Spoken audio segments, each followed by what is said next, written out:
Hey there, folks. Welcome to the channel. Today, we're diving headfirst into the 2023 release of The Flash. Now, let me tell you, despite all the cartoonish CGI and plot holes that could swallow a multiverse, I actually enjoyed this one on the big screen. In fact, I might go so far as to call it one of my favorite Batman action movies. First off, Michael Keaton, the OG Batman. Now, he might not be my absolute favorite Bat. I grew up with Christian Bale.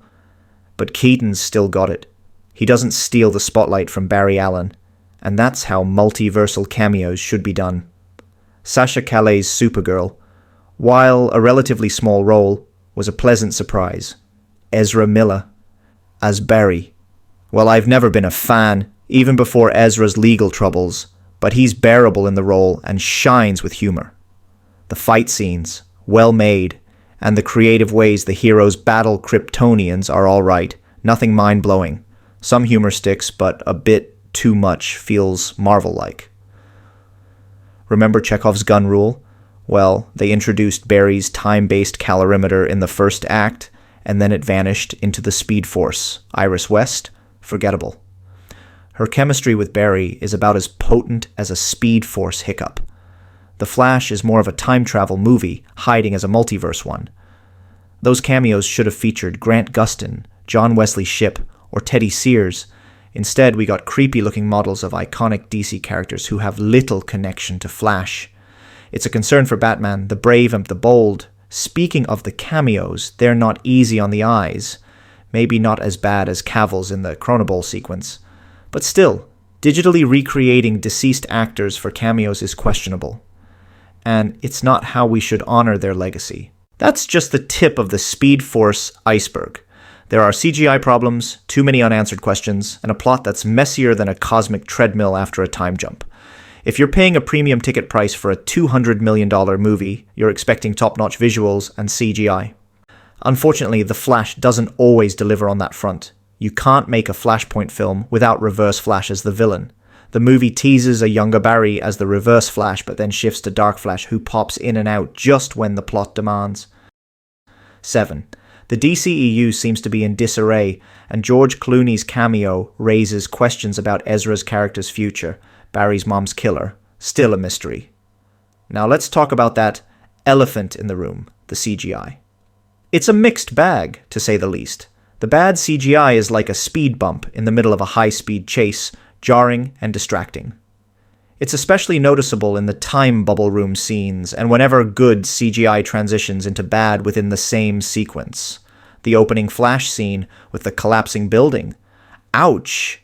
It's like they tried to replicate the Quicksilver moments from the X-Men movies but fell short. On the flip side, the idea of Alfred giving instructions was a clever touch.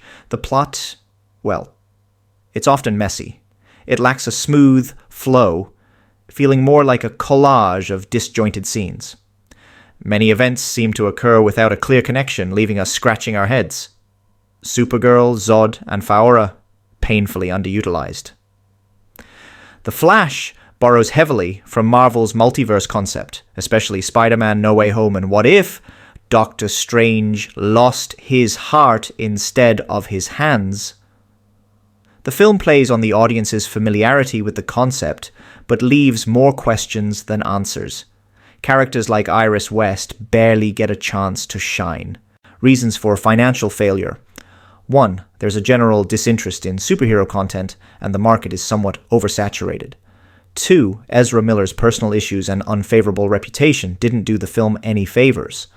3. The DCEU's mixed reception and weaker audience pull compared to its Marvel counterpart. 4. Tough competition from movies like Mission Impossible 7 and Barbenheimer. 5. The movie received mixed to negative reviews from critics. 6. James Gunn's new universe, which made the last DCEU films feel somewhat irrelevant. 7. Lack of major cameos like Grant Gustin, John Wesley Shipp, or characters from the CW-verse. 8. The CGI and the plastic-like cameos left many fans disappointed. The Flash had all the elements to be a game-changer for DC. With a multiverse concept and iconic characters like Michael Keaton's Batman, there was a world of possibilities. It teased some fantastic ideas, obscure cameos, and a chance to explore the multiverse concept. But here's the rub, it didn't fully capitalize on this potential. The movie suffered from several setbacks: questionable CGI, unanswered plot threads, and a lack of coherence in the storyline left many scratching their heads. A messy plot and underutilized characters like Supergirl and Iris West didn't help. The choice to include poorly rendered digital cameos of classic characters raised eyebrows, and the movie's marketing hype didn't quite match its delivery. The good news is that The Flash is not a complete failure. It has moments of greatness and unique ideas that, with a bit more effort and attention to detail, could have propelled it into the superhero movie Hall of Fame. So, where does that leave us with The Flash? It's not a lost cause. It's a film with highs and lows, like a roller coaster ride through the Speed Force. It's a valiant attempt, but not the turning point DC was hoping for. The Flash isn't a clear-cut win or a colossal loss. It's a complex mixture of elements that leave you with a sense of what could have been. The Scarlet Speedster's solo adventure doesn't blaze a trail like a Flashpoint event should, but it's not a complete misfire either. It's a film that falls into the grey area between greatness and mediocrity, with moments of brilliance held back by messy execution. The CGI and plot inconsistencies may cause some eye rolls, but for DC fans and lovers of superhero tales, it's not a complete waste of time. There are hidden gems within, waiting for you to discover. Thanks for joining us in this review of The Flash. Stay tuned for more insights, reviews, and all things geek on this channel. Until next time, stay speedy and keep exploring the multiverse of entertainment.